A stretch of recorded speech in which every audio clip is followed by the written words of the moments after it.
Boa tarde. Hoje começamos a série Diálogos Anesp. Nessa série de programas nós vamos estar tentando apresentar uma série de temas relevantes para as carreiras públicas e para o país em geral. Existe uma situação muito grave hoje no Brasil, como todo mundo sabe, em que se discute equilíbrio de orçamento com base em cortes. Eles enxergam isso de uma lógica muito simplista, ao nosso ver, simplesmente tratando de cortes de despesas públicas, e um desses cortes, uma das áreas principais em que eles vêm atuando, ou vêm discutindo, ou vêm tentando implementar ações, é na área da Previdência, com impacto muito grande para os servidores públicos. Hoje nós vamos tratar exatamente disso, de reforma da Previdência, e nós esperamos aqui poder trazer informações reais que possam colocar essa discussão de uma forma clara e de uma forma objetiva, para que o que venha a ser decidido, o que venha a ser feito, possa ser feito em cima da verdade, em cima dos fatos reais. O Diálogos Anesp hoje está em São Paulo. Nós estamos tentando procurar trazer os especialistas onde quer que eles estejam, nos relacionar com as entidades e com outros órgãos e representações da sociedade civil fora de Brasília, e a gente espera que isso venha contribuir com esse debate. Para isso, hoje, a gente tem aqui a Carmen, que é a coordenadora do movimento Auditoria Cidadã da Dívida. Ela vai estar apresentando os dados, ela vai estar apresentando as informações relevantes sobre isso. Nós temos aqui o Antônio Carlos, da Conacat, né? Nós temos aqui também o Silvio Micheli, da Confederação Nacional de Servidores Públicos. E nesse debate hoje nós esperamos que a gente possa esclarecer e colocar essa discussão em um nível de realidade bastante alto, porque existe muita controvérsia, né, a respeito do que realmente está acontecendo nas contas públicas. Então, para a gente ganhar bastante tempo, vou passar já a palavra para a Carmen. Bom, boa tarde para todo mundo, para todos que estão também aqui assistindo pela internet. E eu quero, em primeiro lugar, agradecer muito o convite para participar desse evento. É um tema assim, importantíssimo, e nos sentimos muito honrados aqui de estar aqui junto com vocês, conversando sobre esse assunto importantíssimo sobre a Previdência Pública. Bom,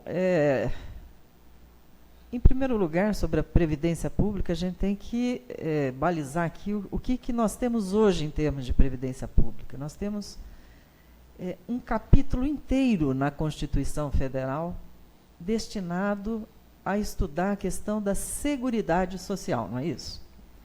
Então, o que é a Seguridade Social? É um tripé composto pela Previdência Pública, pela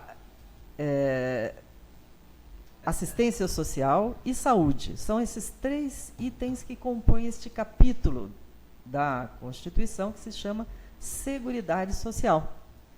São direitos fundamentais da pessoa que têm que ser atendidos, direitos básicos que têm que ser atendidos pelo Estado, e, para isso, o Constituinte ele se preocupou muito em que essas três itens, né, saúde, previdência e assistência social, tivessem financiamento, tivessem verba suficiente para poder dar conta de atender a população de forma satisfatória.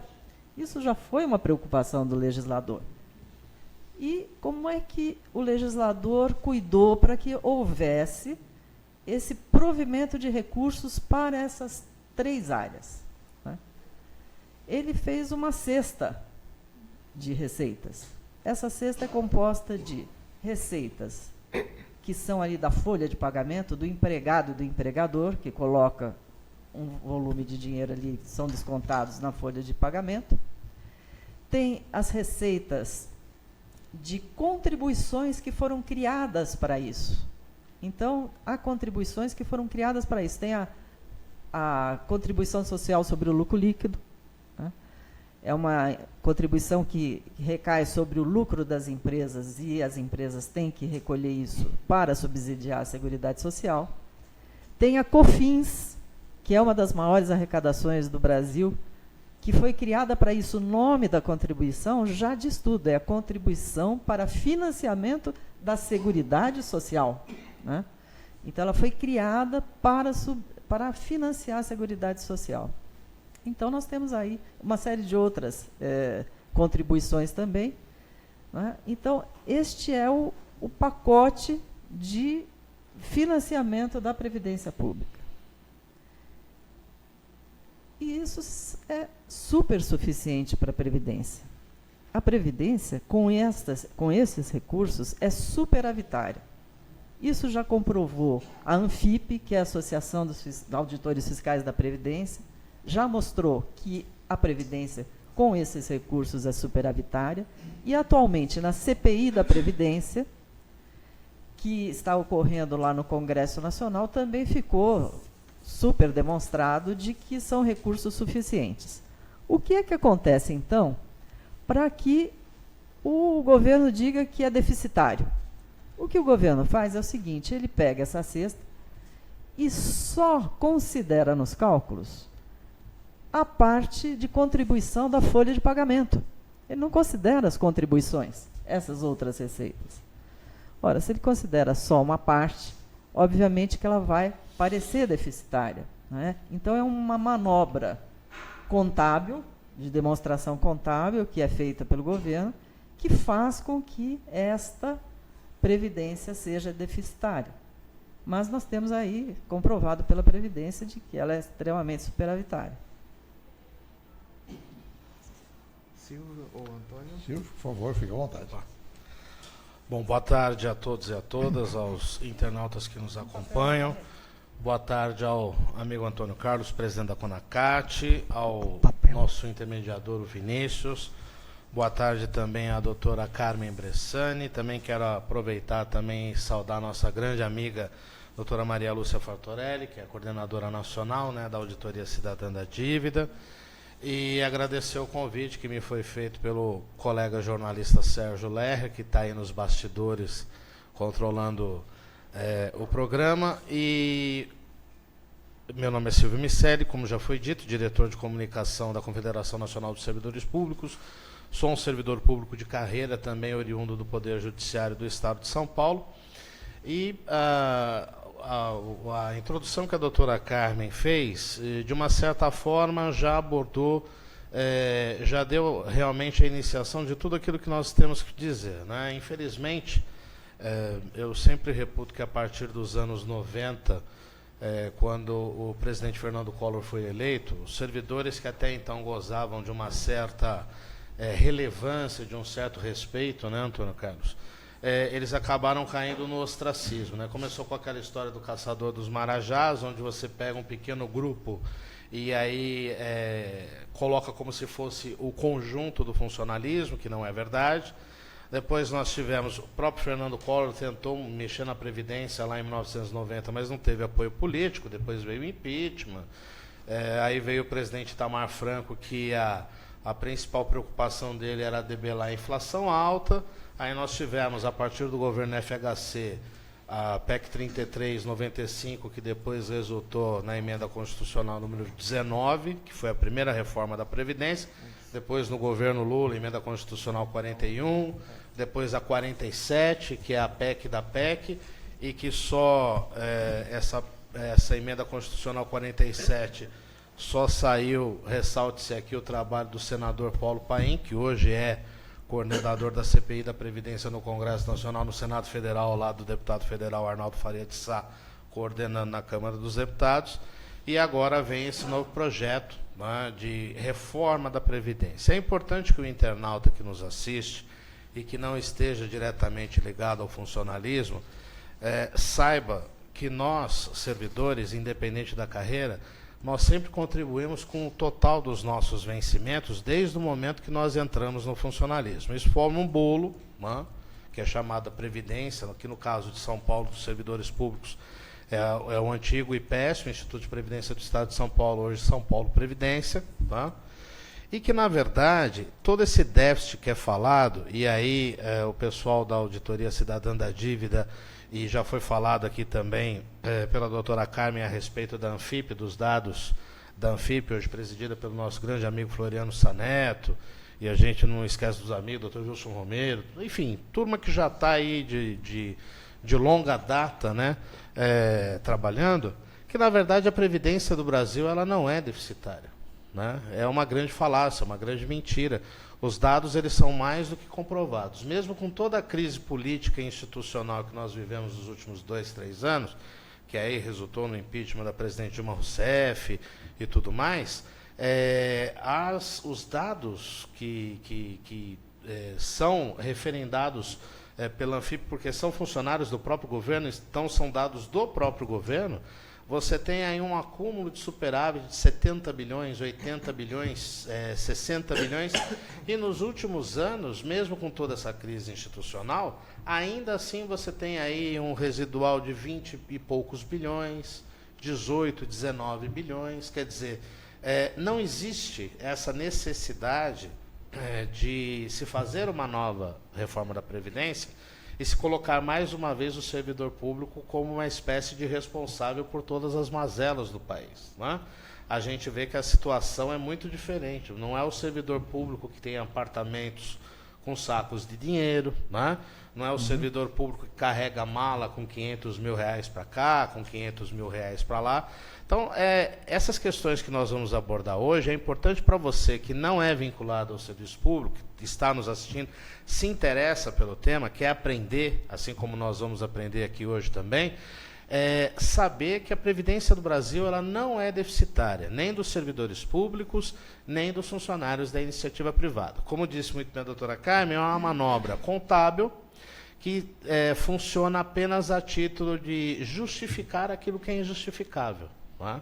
Só que aí você conta com servidores de carreira que sabem do que estão falando e colocam isso no papel, e aí acaba se refutando todas essas ideias que são deficitárias, que nós precisamos reformar. E há também, diga-se de passagem, para terminar essa primeira parte da minha fala, interesses econômicos e financeiros dos bancos privados e dos bancos estatais. Né? Os bancos privados, tanto os privados como os estatais, estão esfregando a mão com possíveis reformas da Previdência, porque todos eles estão interessados em vender o quê? Previdência privada. Né? Deputado federal Arnaldo Faria de Sá, que é um grande lutador das questões da Previdência em Brasília, ele sempre fala nos seus discursos que os principais jornais do país, da principal emissora do país, que eu não vou citar o nome mais aqui, todos sabem, os principais jornais do país são financiados por 3 bancos, né? O Banco do Brasil, o Bradesco e o Banco Itaú. Então, esses bancos, mais Banco Santander e tantos outros bancos, que inclusive na própria CPI da Previdência, capitaneada pelo senador Paulo Paim, foram ouvidos em audiência em Brasília para entender qual era deles, né? E a gente sabe que eles querem aplicar as regras do mercado, é óbvio, né?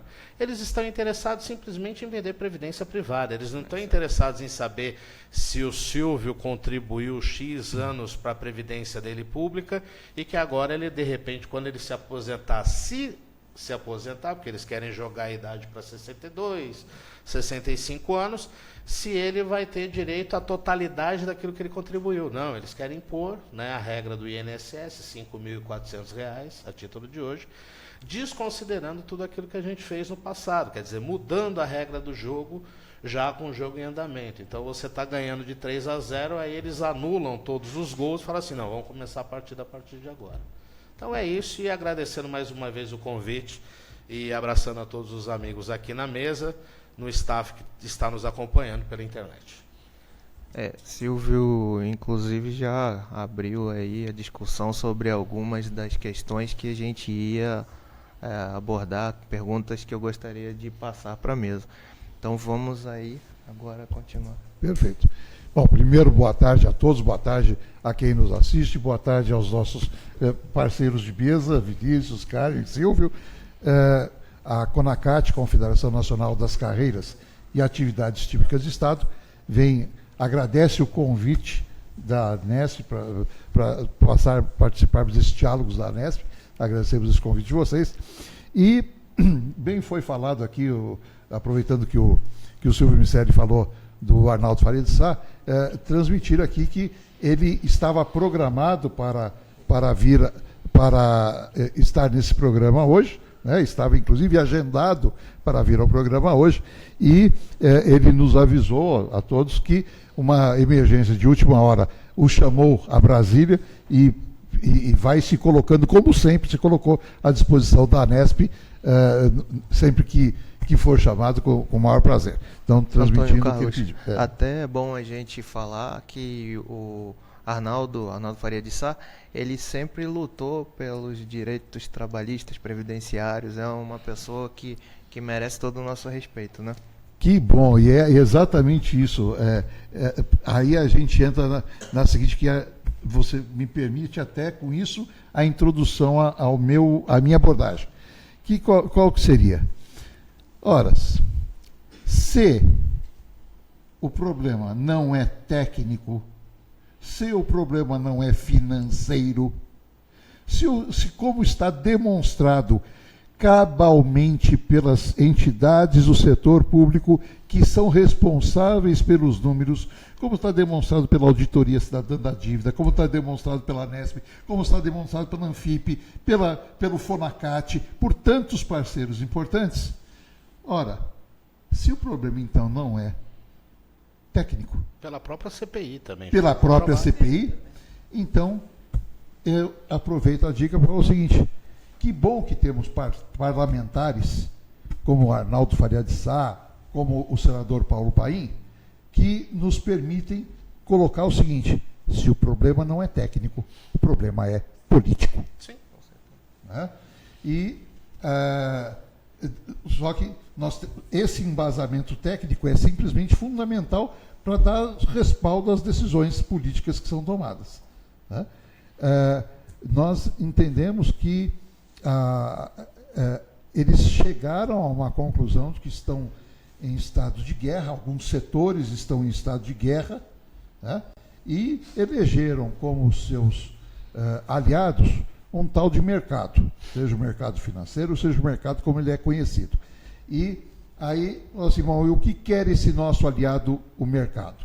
O mercado quer um Estado fraco, pouco regulamentador e com baixa capacidade de intervenção. Ora, então, para se conseguir isso, quem são os nossos inimigos? Os nossos inimigos são os que fazem parte da estrutura de Estado. Então, nós temos que atacar as estruturas de Estado.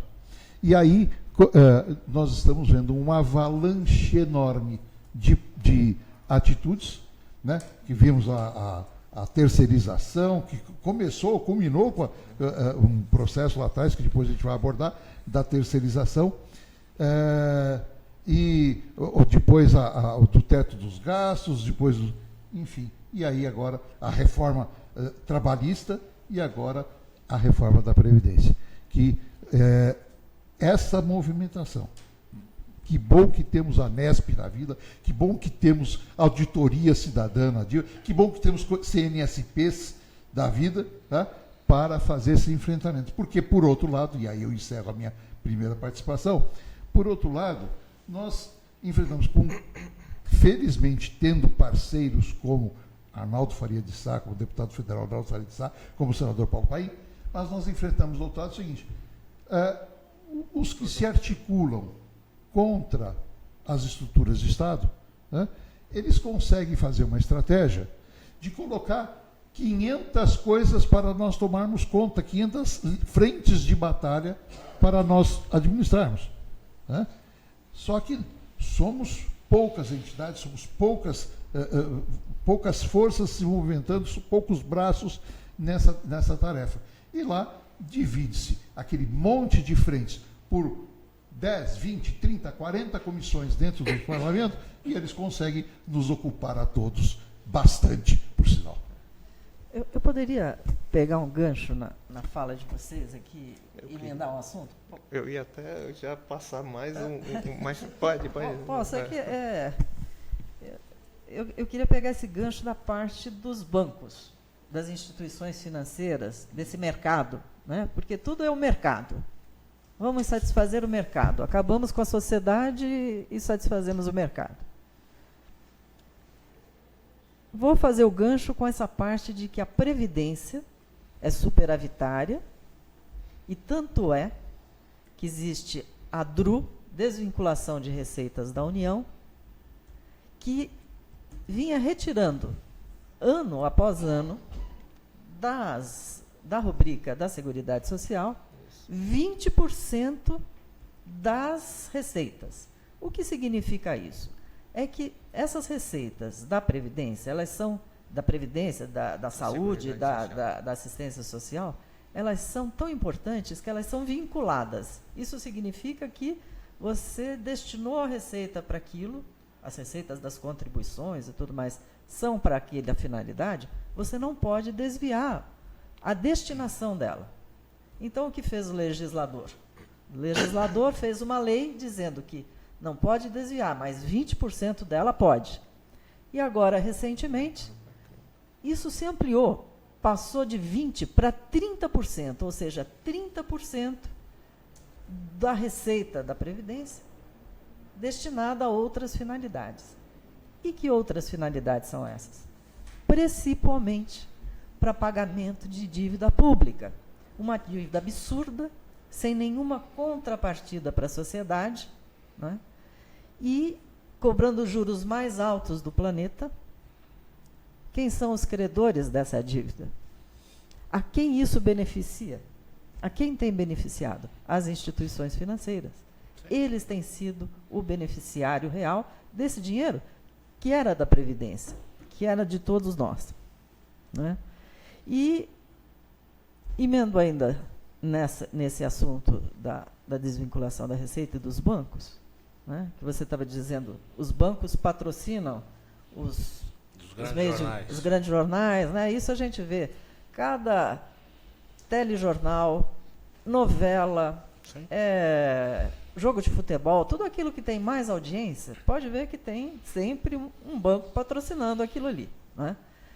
Então, eles não podem, eles não passam nada que contrarie esta posição de que a Previdência é superavitária. Eles não dão a informação da conclusão da CPI, né? Eles não dão a posição da Anfip, porque se fizer, perde o patrocínio. Sim.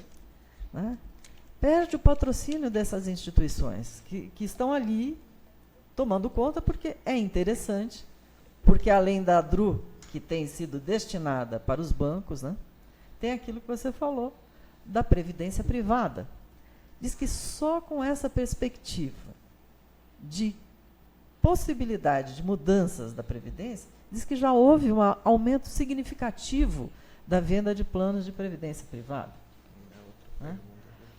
E aí a gente vê a história do Chile. O Chile, há muitos anos atrás, entrou nessa história de previdência privada, acabou com a previdência pública no Chile, vieram as empresas americanas e instalaram a previdência privada exclusivamente no Chile. Passados alguns anos, o que aconteceu?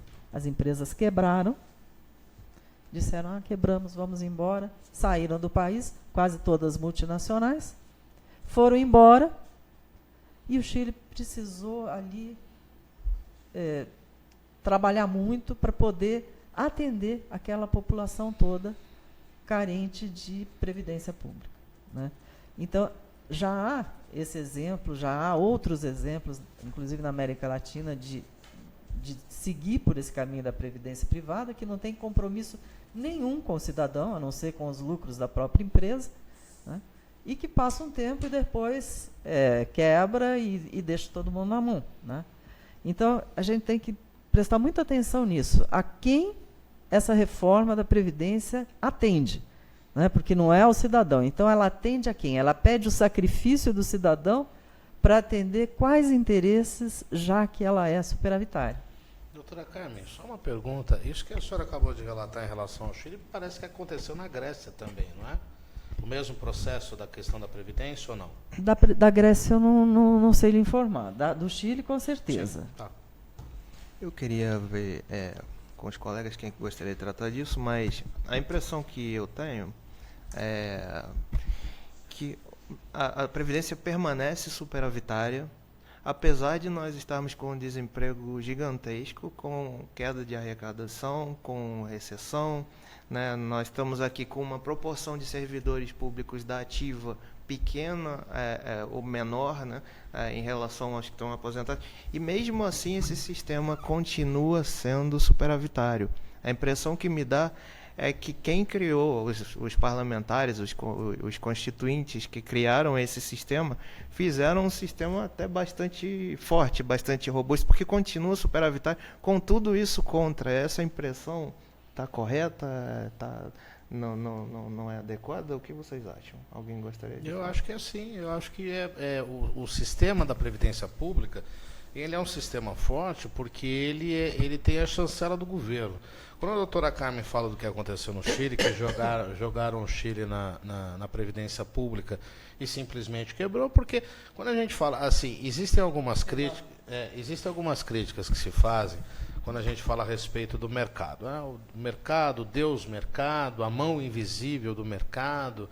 O mercado não gosta de regulamentação, isso é óbvio, né? Ele vai na lei do vale tudo. O mercado é um vale tudo. E eu não vou nem entrar aqui em discurso capitalista, socialista, a história não é por aí. Mas a questão, por exemplo, o que se faz hoje, o que está se fazendo hoje no Brasil, em alguns países latino-americanos e no geral, acaba sempre voltando àqueles conceitos mais antigos do Consenso de Washington, lá de 1989, a época que a Inglaterra tinha a primeira-ministra Margaret Thatcher, a época que os Estados Unidos eram presididos pelo Ronald Reagan. Quer dizer, é a liberação do mercado, deixa o mercado agir como ele quer agir, né? Então, é mais ou menos isso. Então, por que a gente, quando a gente fala assim, Previdência, o Vinícius pergunta... o que eu quero dizer assim, me parece que nós estamos num ponto de inflexão, no ponto mais negativo que nós tivemos nos últimos anos, e a Previdência, ou melhor, a Seguridade Social, continua com superávit. Então, quer dizer, esse sistema não vai quebrar do jeito que as pessoas estão aí divulgando, não tem numa situação dessa, em que nós nos encontramos de termos enfrentado recessão há muito tempo, né? Ou seja, a arrecadação pública cai, né? Desemprego, ou seja, contribuição tanto patronal quanto de empregado da área privada cai.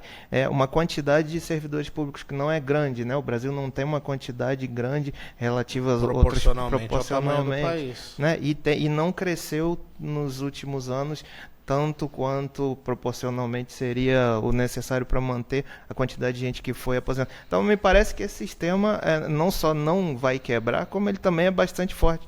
Mas eu queria até acrescentar uma pergunta, que é o seguinte: quando o governo anuncia que vai fazer esse monte de corte, várias pessoas que hoje estão aí contribuindo para a Previdência Privada, elas param, né? Previdência Pública e INSS, elas param de contribuir porque elas veem que não vão mais receber nada. Ou muita gente, com a criação de FUNPRESP da vida, né? A arrecadação, o que o governo vai arrecadar passa a ser limitado ao valor teto que eles têm lá, o resto vai para o FUNPRESP. Então, me parece que isso acaba provocando ainda uma redução de arrecadação, que mais à frente, quem vai sustentar, no caso de servidores públicos, os servidores que estão com salário integral, né? Cadê a massa de servidores na ativa pagando sobre o total que vai sustentar? Eu não sei se eu estou me explicando bem, a impressão que me dá é que isso vai complicar mais as contas da Previdência Social,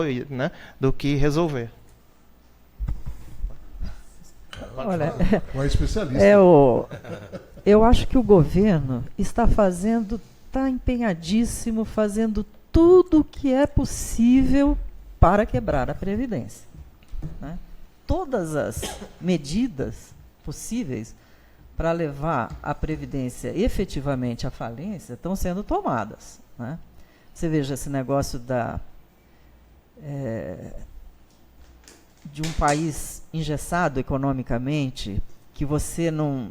Todas as medidas que seguram a economia, né, você não tem dinheiro no mercado, você não consegue taxas de juros altíssimas, o empresário não consegue dinheiro para poder investir, para poder movimentar negócio, faz com que haja um grande desemprego, faz com que haja um grande número de informalidade. E o que acontece? Você não tem arrecadação de previdência. Você reduz a arrecadação da previdência. Na área do funcionalismo público, estamos aí com uma série de projetos de previdência paralela para o servidor público, né? Já não se recolhe mais sobre o teto, né? A ideia já não é mais recolher sobre o teto como recolhia antes. Isso pode até comprometer gerações futuras, né? Então, eu acho disso assim, que eu estou falando, que isso vai... o governo está empenhado Isso vai inviabilizar daqui a um tempo. medidas para que, se a gente não brecar isso e não reverter algumas coisas, inclusive, realmente, no futuro, nós teremos aí grande possibilidade de ter, aí sim, uma previdência quebrada. Exato. Eu queria saber se algum colega quer, porque muita gente em casa talvez não tenha o conhecimento de como foi criada a DRU, como se deu isso, ou como ela funciona. Alguém quer explicar ou eu explico? O que vocês preferem? Eu sei que é um sistema antigo, agora eu até pediria aos colegas, acho que tem uma história que vem dos anos 50, 60, mais ou menos, né? Não, de forma simplificada, né, explicar que a DRU, a desvinculação das receitas da União, ela foi criada na década de 90, né, vocês me corrigem se eu estiver falando alguma bobagem, porque eu não sou especialista no assunto. Ela foi criada para alimentar o Fundo Nacional de Emergência, porque a dívida pública explodiu e tinha que se arrumar dinheiro de alguma forma, né? Então privatizaram tudo e ainda criaram a desvinculação das receitas da União para poder retirar dinheiro que tinha sido garantido pela Constituição para cuidar de saúde, assistência social, né, e previdência. Então, e isso vem sendo mantido em todos esses anos até hoje. E hoje é um valor muito grande, né? Mas eu passo a palavra para os colegas continuarem. Não, é isso mesmo. E como eu te disse, aumentaram agora o percentual não só de 20%, né, que era antigamente, para 30%, e ainda criaram a DREM. Vocês sabiam disso? Por favor, cara, me apresente essa. Vou te apresentar o que é a DREM. Acho que não vai ser legal, entendeu? Mas... Nessa mesma legislação da DRU, que já existe desde esta época, né, agora criaram a DREM, que é a desvinculação de receitas de estados e municípios. Então, estados e municípios também agora têm a possibilidade de cada um arbitrar o percentual que deseje de desvinculação das receitas já exíguas para cumprir as suas obrigações de manter as escolas, as creches, a previdência dos servidores e tudo mais, ainda vão agora ter essa possibilidade de reservar um percentual para cumprir também com outras finalidades. E aí, nesse caso, provavelmente deve ser para as dívidas dos estados. Porque estados e municípios têm dívidas gigantescas junto à União. A União é credora de estados e municípios e cobra desses estados e municípios juros de agiotagem, né, juros altíssimos. Então, também a DREM vem para servir para esses pagamentos também. E vou retomar um outro assunto ainda dos bancos. Claro. Né? Um outro viés da Previdência, que a gente não pode deixar de falar. Estão exigindo esse sacrifício gigantesco dos aposentados, né, que viveram e recebem um salário normalmente baixíssimo da Previdência privada, o salário que os servidores públicos pagaram a vida inteira, né, uma contribuição altíssima para a Previdência, que fazem jus à sua aposentadoria, estão querendo cortar tudo isso, uma série de sacrifícios nesse pacote previdenciário. E, do outro lado, nós temos aí 442 bilhões de dívidas de empresas que não pagam a Previdência. 442 bilhões. Eu pergunto para vocês, vocês sabem quem é o segundo colocado no ranking de devedores para a Previdência? Eu sei quem é o primeiro. O primeiro está famoso. Esse é o segundo. Ah, o segundo? Eu acho que se ele está tão famoso é o segundo, é a JBS. JBS. É um absurdo isso, né? É um absurdo isso. E nessa listagem dos principais devedores, nós temos aqui o Banco do Brasil, a Caixa Econômica Federal, vem antes do Banco do Brasil, o Bradesco e o Santander. Olha, os bancos têm lucros, recordes, mesmo com o país na maior estagnação econômica, mesmo assim os bancos conseguem bater recordes de lucratividade. E eles devem. O JBS deve 2 bilhões e 400 milhões de dívida para a Previdência, que não é cobrada. Nós temos uma legislação horrível em relação à cobrança das dívidas públicas. São ações intermináveis que correm uma vida inteira na justiça, ou algumas vidas na justiça, e não se desenrolam. Se nós tínhamos que estar aqui estudando uma legislação, tinha que ser uma legislação para aprimorar e fazer rápido, em disponibilizar os bens e fazer uma cobrança dessas dívidas. Então, Carmen, e isso reveste de novo aquilo. Quer dizer, quem quer fazer a regulamentação, a regular o mercado, é o próprio mercado, com essa consciência social que nós sabemos que o mercado tem. Né? Como é que podemos deixar, nós, sociedade, como é que nós podemos deixar que isso corra solto como está correndo? Né? Nós estamos falando em sacrifícios que estão sendo o momento difícil, e estamos pedindo sacrifícios. E os sacrifícios dos setores que mais têm condições de contribuir para esse momento. Não se fala em nada. Que é o setor, sabe, são os setores exatamente que têm condições, o setor financeiro, tá? São os que mais têm condições de participar dessa sua cota de sacrifício para o Brasil. E não se fala nisso. Fala só em deixar o mercado, com essa, volto a dizer, com essa consciência social que nós sabemos que o mercado tem, fazer regulação das coisas. Mas aí volta aquela pergunta inicial que você fez, Antônio Carlos. Se a questão não é técnica nem financeira, é o quê? Ela é política, né? É a política voltada para os mercados, voltada para os bancos, como a doutora Carmen acabou de dizer aqui, né? E vocês vejam que, por exemplo, a doutora Carmen falou da desvinculação de receitas da União, que aumentou de 20% para 30%. Quer dizer, recurso tem, porque eles sabem onde eles vão meter a mão para retirar recurso, para usar, sabe-se lá, a título de quê, ou para pagar o quê, né? Juros de dívida pública, etc. Vou dar um exemplo rápido do que acontece na Previdência do Estado de São Paulo. Ó. O sistema de previdência no estado dos servidores públicos do Estado de São Paulo foi criado mais ou menos nos anos 40, que era o Instituto de Previdência do Estado, o IPESP, famoso aí durante anos, que foi arrecadando, veja só, doutora Carmen, foi arrecadando recursos dos seus servidores, contribuição, etc. e tal, só que houve má versação dos recursos, que acabaram sendo distribuídos de que forma? Construindo prédios de fórum, construindo estradas, quer dizer, esses recursos eles foram dilapidados da sua finalidade inicial, que era o quê? Custear a Previdência. No final, o IPESP ele não teve fôlego financeiro, o que eles resolveram fazer? Eles resolveram jogar a sujeira para debaixo do tapete e criar a São Paulo Previdência, isso em 2007. E aí o que acontece? Hoje a São Paulo Previdência ele é um sistema mais viável porque ele está só para a Previdência. Eu contribuo com 11%, o governo contribui com 22%, e aí você forma aquele quantum para custear as aposentadorias dos servidores públicos, tá certo? Só que o passivo atuarial do IPESP, que eu também cheguei a contribuir antes de se transformar em São Paulo Previdência, aquilo se perdeu, né?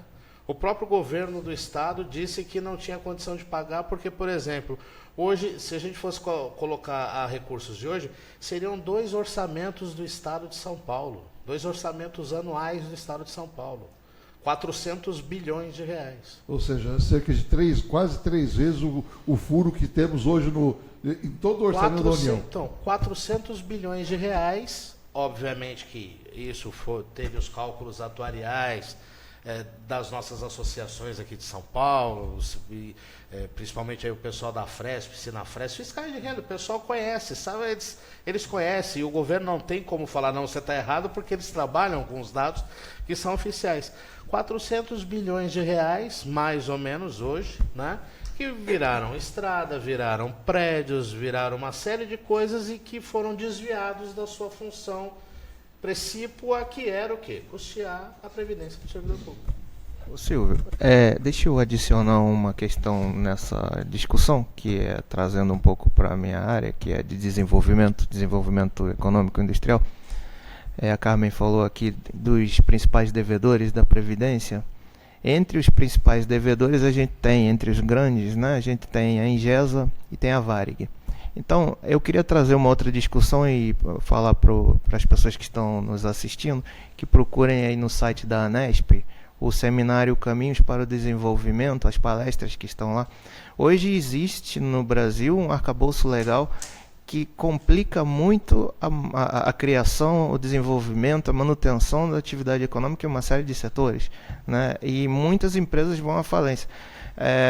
O caso da Ingesa é marcante para quem vem da área de tecnologia, igual eu, né?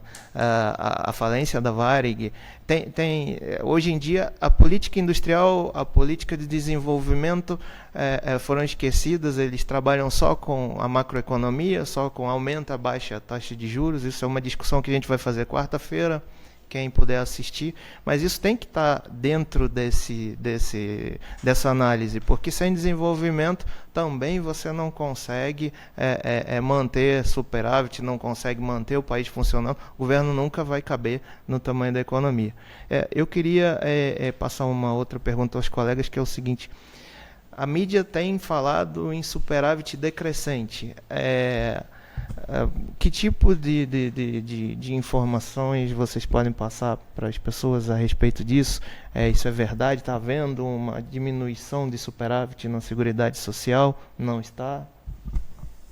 Bom, a mídia tem falado que não fala em superávit, diz que é deficitário, né? Exato.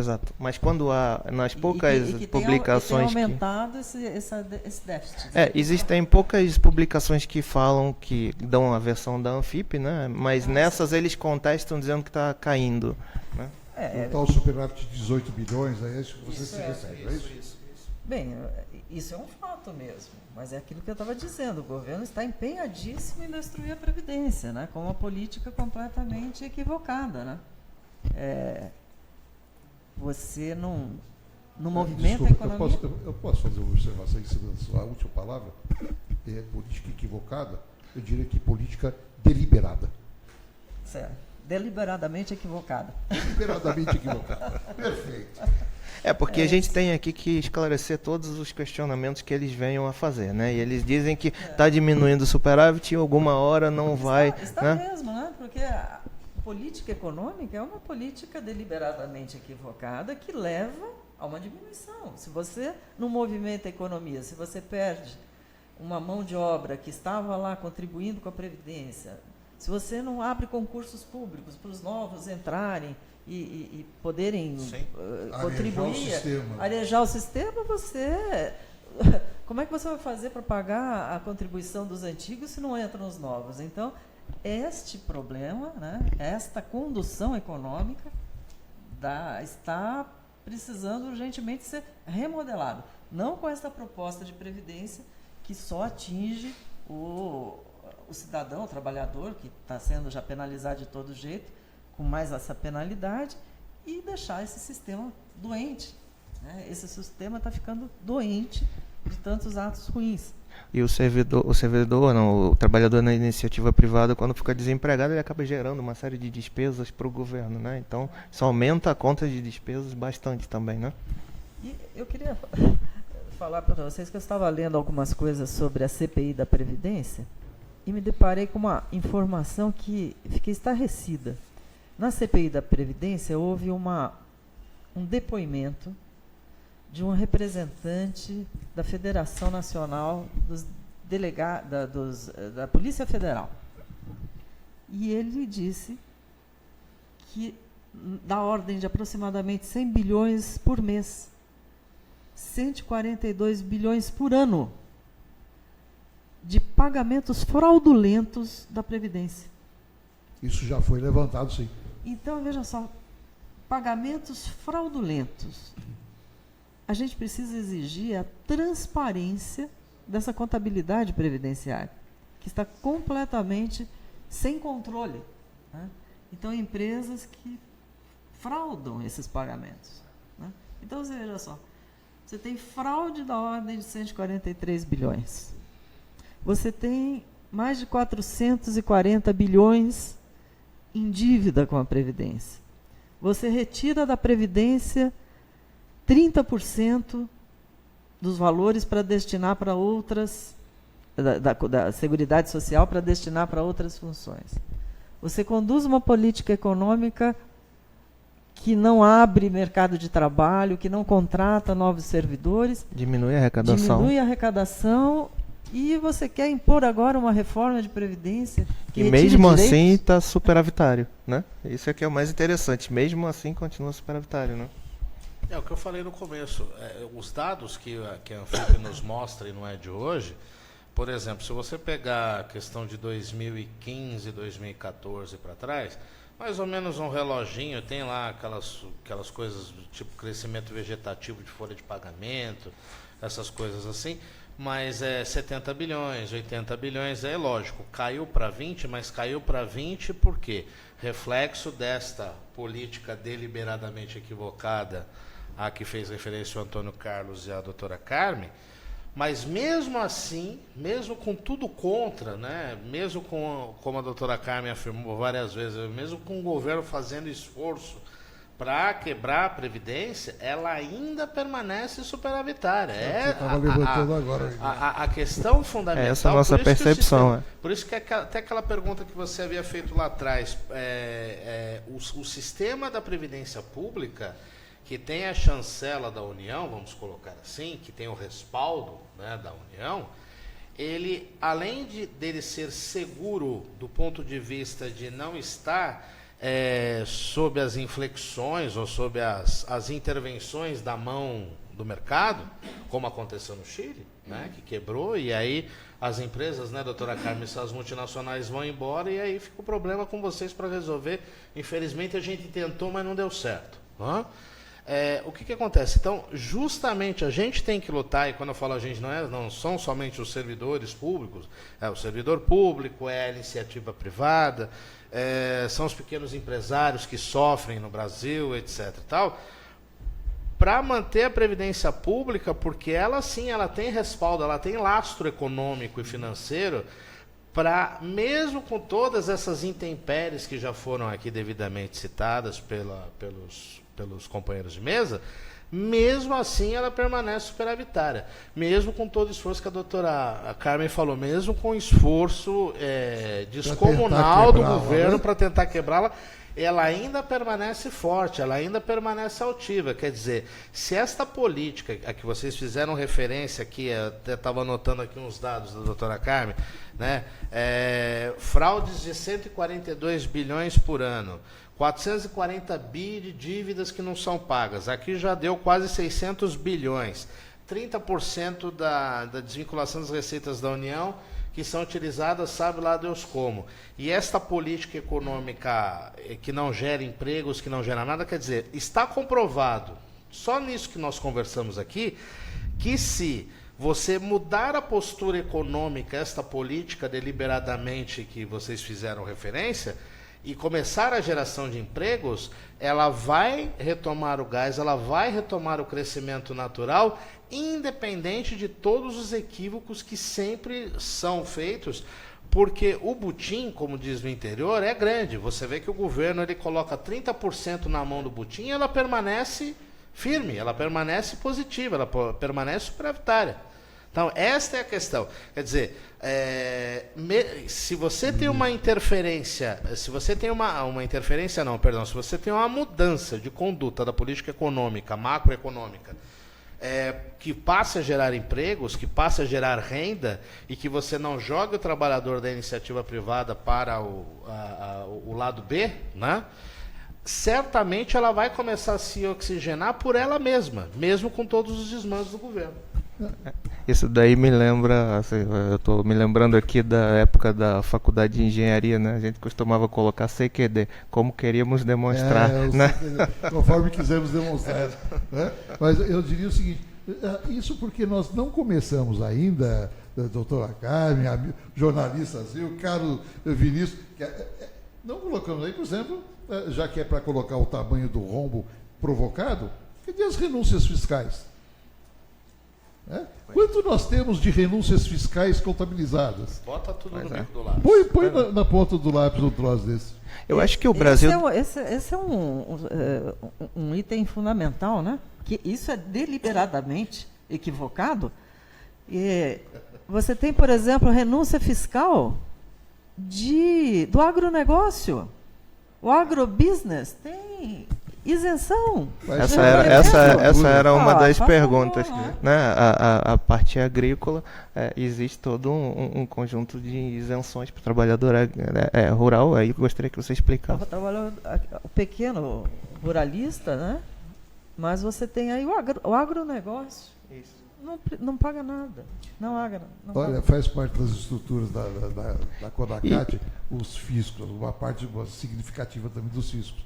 E eles batem fortemente nessa questão das renúncias fiscais. Isso é um absurdo. Eles têm todos os caminhos. É só o governo. Aliás, essa expertise na ANESP, você tem em todo o setor público, você tem uma expertise que, se os governantes, assim, eu vou usar essa expertise de fato para o bem do Brasil, somar essa expertise para valer nas nossas políticas de governo.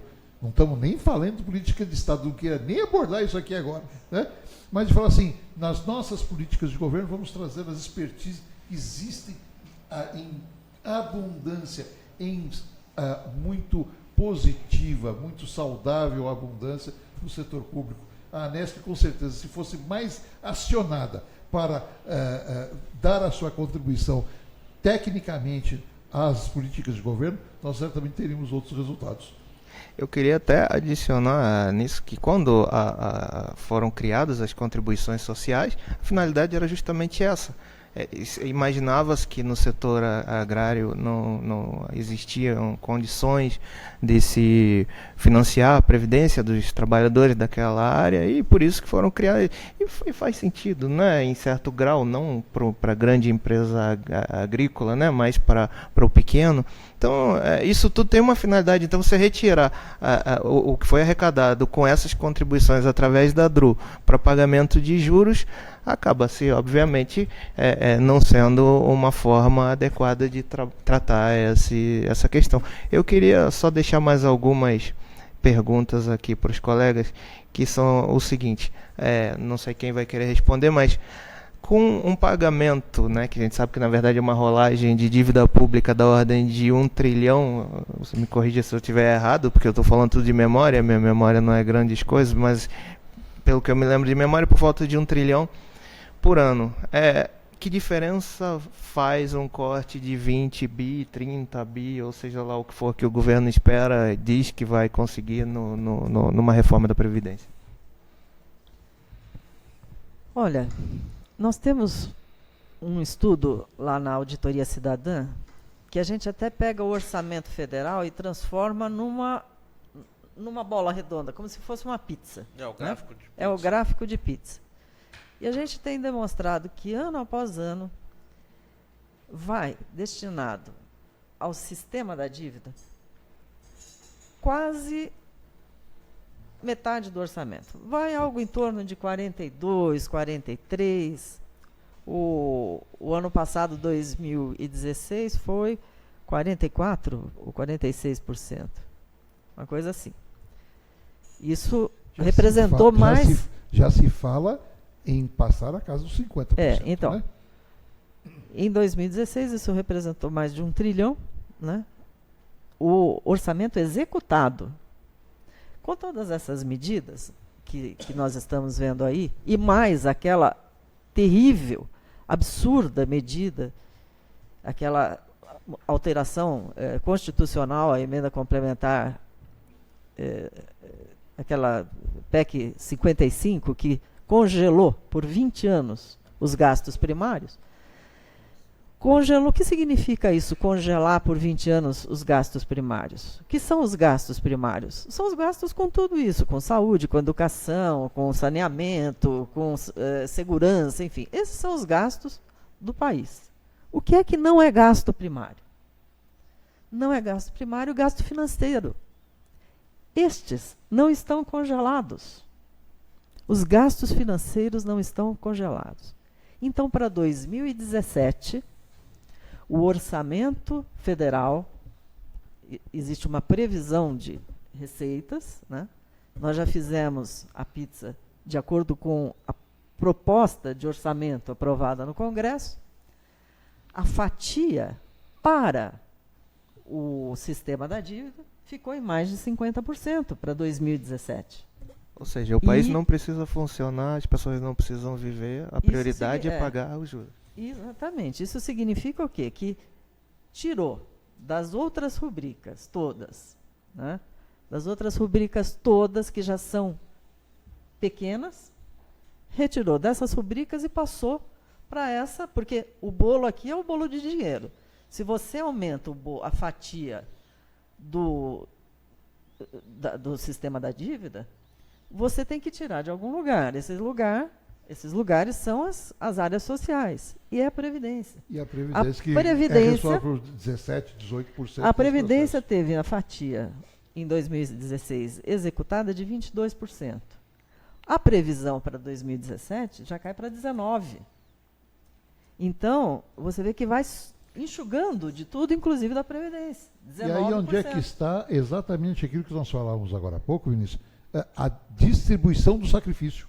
Ou seja, esse sacrifício de ajuste do país está sendo jogado todo em cima da sociedade e deixando o setor financeiro, econômico, de lado, pelo contrário, se beneficiando de todo esse ajuste. Alguma coisa está muito errada nessa história. Na verdade, se houvesse interesse mesmo, vocês vejam, né, aqui em um pouco menos de uma hora que nós discutimos, se houvesse um interesse real político em resolver, remontando aquele teu início lá, se o problema não é teórico e não é financeiro, qual é a pergunta, né? Qual é o interesse? Quer dizer, se houvesse o interesse prático de querer resolver a questão previdenciária no Brasil, nós temos profissionais mais do que habilitados, temos a ANESP, temos a Auditoria Cidadã da Dívida, temos a ANFIP, temos a ANFIP e as diversas outras Fonacate, associações tantos outros. Que trabalham com os dados, e são dados que o governo não pode dizer que são mentira, porque são os dados oficiais. Quer dizer, se houvesse efetivamente o interesse de ter uma reforma da Previdência, se houvesse realmente interesse em colocar o guizo no pescoço do gato, né, como diz, né, a reunião dos ratos, quem é que vai colocar o guizo no pescoço do gato? Quer dizer, teria que passar por todo esse trabalho que a Auditoria Cidadã da Dívida faz, que a ANESP faz, que as nossas associações diversas vinculadas ao fisco fazem, de falar, olha, para você reformar aqui, primeiro você precisa pegar os que estão devendo, depois você precisa combater as fraudes que existem no sistema, depois você, sabe, elencar, taxar grandes fortunas, aquelas coisas que nem entram na discussão, porque isso realmente não interessa. Iniciar uma política industrial de desenvolvimento de verdade. Uma política que resolvesse o problema, inclusive por conta daquilo que a doutora Carmen falou. Como vão ficar as futuras gerações? Né? Como vai ficar a futura geração, você tendo um país que cada vez mais o emprego vai indo para os empregos dito alternativos, sem contribuição nenhuma? Quer dizer, quem é que vai pagar a previdência no futuro desse que hoje está se dedicando, infelizmente, a atividades não legalizadas? Porque uma hora ele vai ter que aposentar e uma hora ele vai ter que ter um benefício. Quer dizer, então, o que o governo prefere? Ele coloca uma proposta de emenda constitucional, a 287, da mesma forma que a PEC 55, que a doutora Carmen acabou de falar, que é um absurdo, porque eles congelaram os gastos primários, mas não congelaram os gastos financeiros, que é o principal ponto de rombo. É o principal ponto de desequilíbrio. Então ele congela saúde, educação, segurança, tudo aquilo que eles prometem nas campanhas eleitorais, né? Só que o gasto mesmo, que o gasto financeiro, que é o que resulta nos apartamentos aí com sacos de dinheiro, etc. e tal, isso não é congelado. Né? Isso não passa por esse tipo de crivo. Então, se houvesse realmente interesse, os dados estão aí, eles são públicos. A auditoria cidadã da dívida ela é pública, a ANESP é pública. Basta ter seriedade, se o governo quiser, seja a União, seja estados e municípios, que até eu me assustei agora com a DREM, que a doutora eu não desconhecia, né, desvinculação de receita dos estados e municípios, quer dizer, nós que moramos no município, certamente em breve nós vamos ter que contribuir com mais alguma coisa, vai aumentar mais alguma coisa, porque o prefeito ou o governador vai ter que desviar o recurso para sabe-se lá o quê, quer dizer, aonde a gente vai parar? Quem é que vai pagar a Previdência no futuro? Esta é a grande questão. Eu queria lançar mais uma provocação aqui, que é o seguinte, trata-se de forma quase dogmática que a taxa de juros tem que ser altíssima, porque senão você tem inflação, você tem isso, você tem aquilo, não se vende título e tal. Eu estudei economia, né, e por tudo que a gente aprendia, né, eu não estudei no Brasil, a economia brasileira não tem característica nenhuma de inflação de demanda, né, mas trata-se isso de forma dogmática. A minha pergunta para os colegas, eu não sei quem vai querer responder. Eu quero começar. Tá certo. Por que é que não se pode colocar uma taxa de juros minimamente normal aqui no Brasil, compatível com as que existem nos países, na grande maioria dos países, ou dos países que conseguem algum grau de desenvolvimento? Agora mesmo mudaram a TJLP, ela continua sendo a TJLP sempre foi uma das maiores do mundo, apesar de ter essa diferença em cima da Selic. Então, por que o governo, eu gostaria que os colegas falassem, ou como a gente poderia fazer com que a taxa de juros começasse a entrar em todo esse tipo de discussão, né? Porque isso os juros das dívidas são indexados pela taxa que o próprio governo estabelece, né? Então, isso... Eu vou começar, mas não é respondendo não, viu, Vinícius? Eu vou começar acrescentando uma pergunta. Tá? É o seguinte, não há qualquer razão objetiva, ou mesmo subjetiva, de qualquer ordem, para que o Brasil, há décadas, tenha a maior taxa de juros real. Há décadas, não é de um dia de outro, o ano passado, é há décadas. Nós estamos falando que o Brasil está longe de ser o maior risco do planeta para ter a maior taxa de juros do planeta. Então, de fato, esse é um tema, Vinícius, muito bem colocado. Aliás, a Anesp, só fazendo uma observação, que faça mais eventos como esse fora de Brasília. Vocês vieram a São Paulo dessa vez, façam isso em todos os estados. Parece que é programação de vocês, né, fazer em todos os estados, e que eu acho que é uma grande oportunidade. Mas, para ver se alguém ajuda a responder uma pergunta como essa que você fez agora. Não tem razão objetiva nenhuma de ser isso. Parece um dogma, porque a gente não vê uma justificativa aceitável, né? Eu passo para os colegas. Por favor, doutora Carmen. A gente não vê essa justificativa porque não existe. Tecnicamente, não existe essa justificativa para esses juros nesse patamar, né? Porque eles dizem, para controlar o controle de inflação serve de bode expiatório para tudo. Assim como esse ajuste fiscal serve para tudo, né? Tudo é em nome do ajuste fiscal hoje, essas medidas. Também, tudo que eles fazem de taxas de juros é para controlar a inflação. O que é a inflação que nós vivemos no Brasil? Ela é decorrente do quê? A inflação que nós vivemos no Brasil é decorrente, basicamente, de aumento de preços controlados pelo governo. Sobe luz, sobe a água, sobe o combustível. Subir o combustível é gatilho para subir tudo mais, né? É uma inflação provocada. É uma inflação provocada. Muito bem. Além das cartelizações e dos estrangulamentos de infraestrutura, né? Exato. Então, agora eu pergunto, o que é que subir juros vai interferir nesse tipo de inflação. A inflação só seria contida, controlada com uma taxa mais elevada de juros num caso de demanda aquecida. Nós estamos até, nesse momento, muito longe de qualquer demanda muito aquecida, aquela lei de oferta e da procura e tudo mais. Mas não tem nenhuma demanda aquecida, ou seja, não existe nenhuma justificativa, a não ser a seguinte: quem estipula a taxa de juros é o Banco Central, composto por técnicos. Porém, quem orienta qual a taxa a ser implementada é o Copom. É a reunião do Copom. E quem participa da reunião do Copom? São os representantes das instituições financeiras. São os credores que vão lá dizer qual é a taxa interessante para que eles recebam. Essa é a realidade. Quem está estipulando a taxa de juros no país é o Copom, que é formado pelos representantes das instituições financeiras. É o lobo que toma conta do galinheiro, não é? Não é isso? Ele que está dizendo qual é a taxa de juros que o país vai pagar para ele, porque ele é o credor. Essa informação a gente tem que colocar num cartaz e colocar em todas as ruas do país, né? Porque isso está no âmago, é a origem de todo o problema, né? Isso é um absurdo, não é?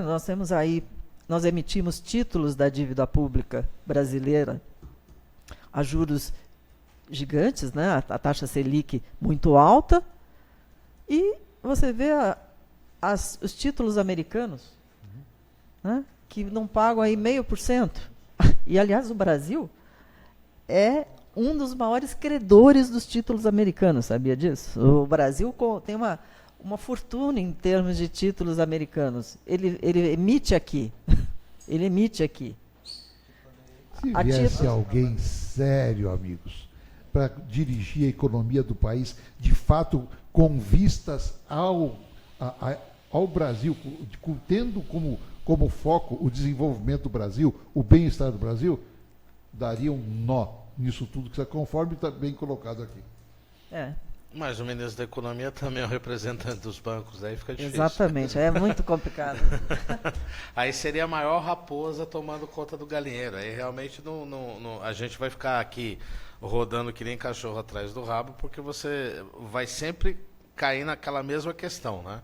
Porque o que acontece é o seguinte: quando a doutora Carmen fala que o Estado ele é o maior responsável pelo aumento dos preços, ele é o maior responsável, porque são preços controlados, como ela disse, quando aumenta, é aquela velha história, quando aumenta o combustível, há uma reação em cadeia, aumenta tudo.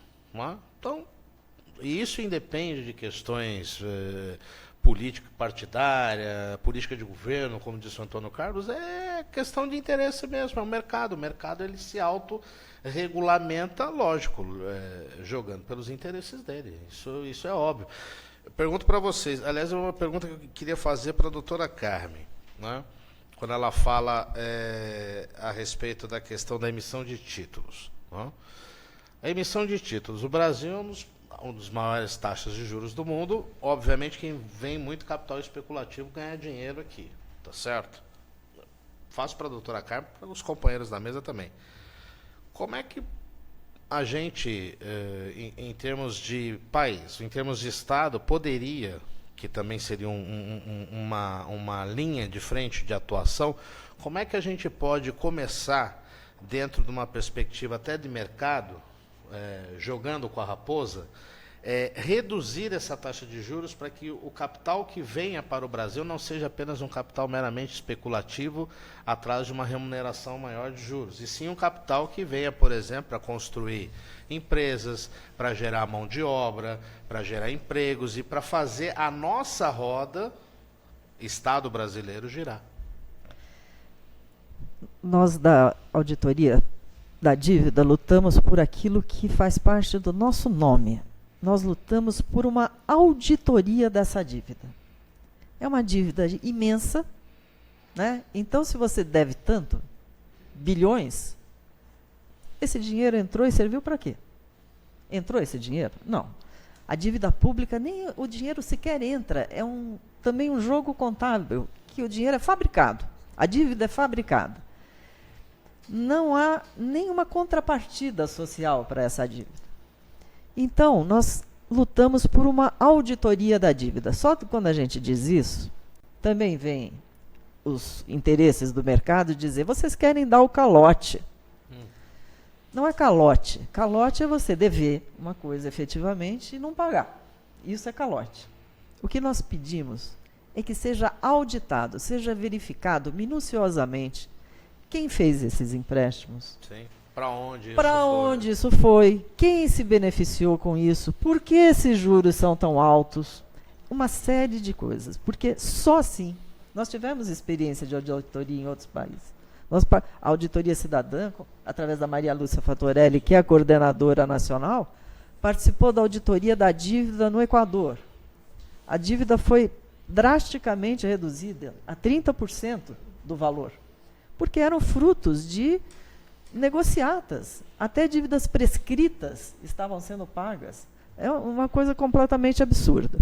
E nós acompanhamos a dívida do Brasil e vimos que aqui também há uma série, inúmeras irregularidades.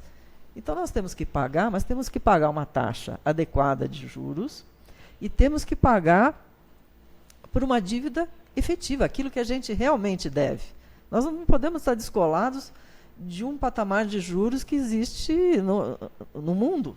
Né? Ninguém tem uma taxa de juros tão alta como essa e nem causa o estrago que causa. Por exemplo, a dívida americana é muito mais alta que a nossa, mas há uma taxa de 0,5%, os americanos não pagam nem a sombra do que o Brasil paga e compromete de bens, de receita com a dívida que o Brasil, com o que a gente paga com a dívida. Então, a gente pede uma auditoria da dívida. Porque se a gente não mexer na dívida como um todo, e se mexer só na questão dos juros, também não resolve. Porque você lembra, por exemplo, que a Dilma baixou os juros? Uma época, lembra? Sim. Lembra Mas disso? o montante da dívida permanece. Já houve tentativas, né? A Argentina fez isso, já tentou baixar os juros. O que aconteceu que não deu certo? Quando baixou a taxa de juros Selic, os títulos públicos se descolaram da Selic e passaram a pegar outras taxas de juros. A gente acompanhou, então a gente precisa exigir. Ninguém toma nem ciência disso, né, Evelyn? Não. Mas Isso É passa ao uma largo das coisa grandes absurda. discussões. Então a gente precisa ter aquilo de pegar uma equipe realmente interessada em reconstruir o Brasil. E isso passa necessariamente por uma auditoria da dívida. Porque o que a gente vê atrás de toda essa legislação que está sendo feita de forma perniciosa para o Estado, que é a questão da Previdência, a questão desse congelamento absurdo por 20 anos dos gastos com saúde, com educação, com saneamento, né? Isso é uma coisa totalmente absurda. Por trás de tudo isso, a gente vê que há interesses desse setor financeiro. Né? Então, a própria legislação nossa vai sendo construída e moldada para dar suporte para esse tipo de ação perniciosa. Então, a gente precisaria atacar o sistema da dívida. Nós precisaríamos lutar muito por uma auditoria que nós conseguimos, aliás, colocar no orçamento. A auditoria. Foi vetado, recentemente o Temer vetou a auditoria da dívida. Eu queria pedir, como estão me pedindo aqui para terminar, eu queria só que cada colega desse uma fala final a respeito do que a gente pode fazer para desmentir essas informações falaciosas que a mídia repete amplamente. O que a gente pode fazer, quais seriam as sugestões para que a gente possa mudar essa realidade e informar a população e os servidores que não acompanham isso diretamente de forma eficiente. E aí a gente encerra. Bom, então começa aqui, que aí termina com o pessoal mais gabaritado. Chama o pessoal da produção. Bom, primeiro agradecer a Nesp, agradecer aos companheiros da mesa, ótima iniciativa, a Confederação Nacional dos Servidores Públicos por meio do seu presidente, Antônio Tutiri, agradece o convite, está à disposição também. A CNSP sempre tem trabalhado no conjunto das entidades contra a reforma da Previdência e em todas as frentes aí que se fizerem necessárias, né? Na condição de jornalista, né, além de servidor público, eu sou jornalista de carreira, eu acho que a gente precisa divulgar, né? Cada vez mais divulgar. A gente sabe que a grande mídia não nos é favorável. Já foi dito aqui hoje, por exemplo, que quando eventualmente algum dado da Anfip ou de qualquer outro estudo que é feito, ele é feito de forma a dar a entender que o superávit está em queda, ou seja, sempre contra os servidores, né? Eu sempre brinco com os colegas de profissão, até meu amigo Sérgio Lerrer que está aqui, que nós temos que navegar sempre contra a maré, porque não existe notícia em prol do funcionalismo que venha da grande mídia. Se você abrir os grandes jornais do país, né, você consegue fazer um belo de um clipping contra o funcionalismo em acho que em 5 minutos ou até menos, né? Então nos compete, da área de comunicação e no geral, o uso das redes sociais, o uso, assim, a conversa franca, distribuir os materiais que são feitos aí pelas diversas entidades, pela Nesp, pela Conacat, pela Auditoria Cidadã da Dívida. A gente precisa criar um universo paralelo, né, em termos de comunicação e de mídia, em todas as suas formas, em todos os segmentos, para que as pessoas que realmente têm interesse em saber da verdade dos fatos, a gente possa atingi-las. Isso vai passar para grande parte da população? Não, não vai passar para grande parte da população. Mas se nós já conseguirmos atingir pelo menos pessoas que tenham o status ou a condição de formadores de opinião, já terá sido uma vitória. Porque o que está se fazendo com a Previdência do Brasil como já foi dito aqui e repetido várias vezes, tentar acabar, em definitivo, com a Previdência pública no Brasil, entregar todos os parcos recursos, sejam dos servidores públicos, sejam dos trabalhadores da iniciativa privada, que contribuíram aí durante 40, 35, 50 anos por INSS, e contribuíram no teto e hoje muitas vezes recebem pouco mais de um salário mínimo, tá?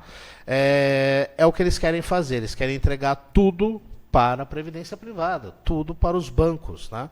Quando, desculpa até falar além da conta nesse final, mas quando a CPI da Previdência que está sendo, e aqui a gente enaltece mais uma vez o trabalho do senador Paulo Paim e do deputado federal Arnaldo Faria de Sá, que fez a oitiva de 5 bancos, Banco do Brasil, Caixa Econômica Federal, Bradesco, Itaú e Santander. É justamente as raposas, elas também foram ouvidas. E elas não têm como contra-argumentar, porque, na verdade, o que eles querem é passar tudo para a iniciativa privada.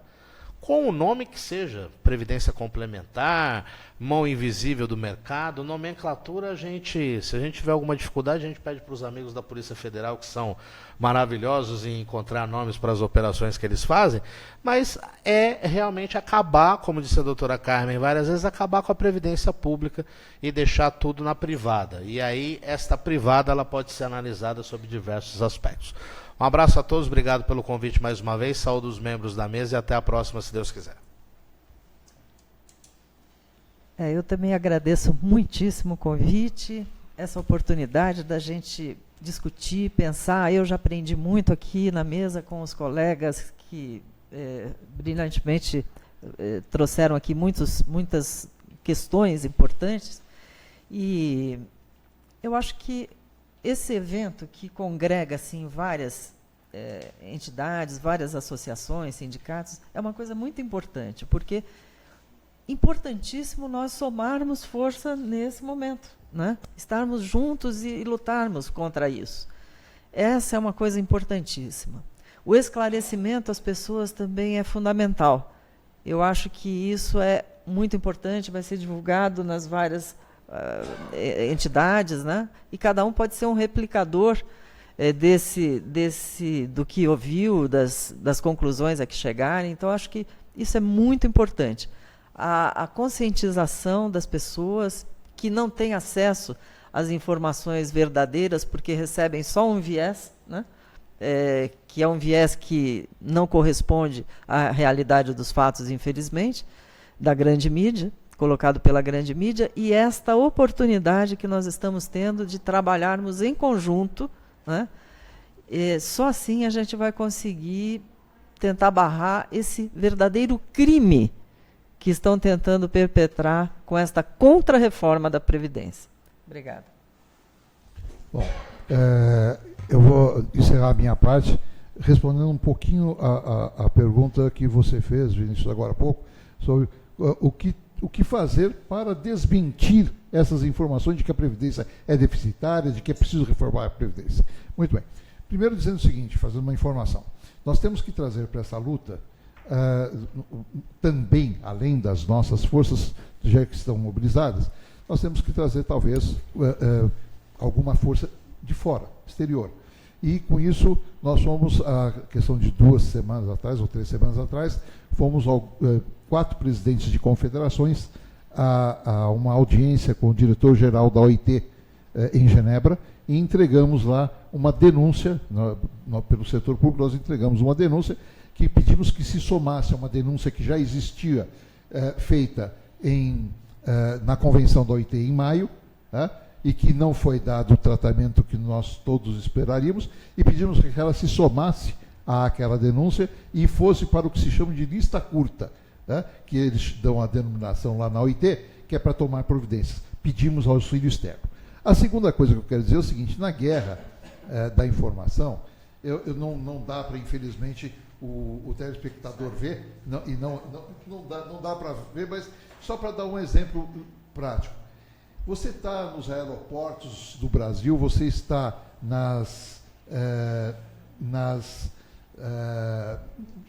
eu acho que eu dizendo dos cartazes, você está nos aeroportos e você se depara com a montanha de dinheiro, fora que o governo já investe para fazer essa desinformação. Existe uma montanha de, hoje, 18 bilhões de reais anuais, que o Sistema S, que é o sistema patronal, as confederações patronais, as federações patronais, têm para fazer a sua... Aí você está lá e fala assim, e vê um painel luminoso, bonitinho, daqueles que vão, assim, outros países já reformaram a Previdência, agora é a vez do Brasil fazer as mudanças que ajudarão o país a voltar a crescer e criar empregos. Aí passa outro slide, a reforma é fundamental para o equilíbrio das contas públicas. Cadê a nossa versão dos fatos? Cadê essa nossa versão dos fatos para levar à sociedade? E é isso que nós temos que levar, nós temos que ter a condição de fazer isso. Esse é um programa como esse, nós temos que replicar esse tipo de movimentação em todo o Brasil. E, por último, dizer que nós queremos que a sociedade, aí falamos para os nossos parceiros servidores, para que a sociedade perceba as estruturas estáveis do Estado como suas parceiras nas soluções dos problemas do Brasil. Há expertise extremamente saudável para isso no setor público. Bom, eu gostaria de agradecer a todos os colegas que vieram, eu gostaria de agradecer a quem está assistindo em casa, e lembrar que quarta-feira nós continuamos com uma outra etapa do Diálogos Anesp, em que nós vamos tentar fazer algo que já foi feito no seminário em Brasília, que é mostrar que existe uma grande necessidade de se desfazer as amarras que hoje existem ao desenvolvimento econômico. Existem coisas objetivas que precisam ser feitas, coisas que não custam R$1, que seriam possíveis em apenas existindo vontade política. Então vai estar aqui o presidente da Brinq, que é a Associação de Brinquedos, que também é presidente da Abrace, que é uma indústria estratégica. A Abrace é de circuitos impressos. Todo equipamento eletrônico precisa de circuito impresso dentro, né? Senão ele não funciona, não existe. E sem uma indústria local de circuitos impressos, você não consegue projetar equipamento eletrônico dentro do seu país, entendeu? Porque a quantidade que é necessária para se iniciar algum tipo de projeto que é menor só com uma indústria local para se fazer. Então convido todo mundo a assistir na quarta-feira o Diálogos Anesp, e a Anesp vai estar aqui tentando trabalhar essa lógica de mostrar os fatos reais, mostrar que cortes, simplesmente pelos cortes no orçamento federal ou nos orçamentos estaduais e municipais, sem uma devida análise do que realmente está acontecendo, dos fatos que existem, de todos os pormenores que isso envolve, não é o caminho para se alcançar a recuperação do país. Então, agradeço a todos e até a próxima vez.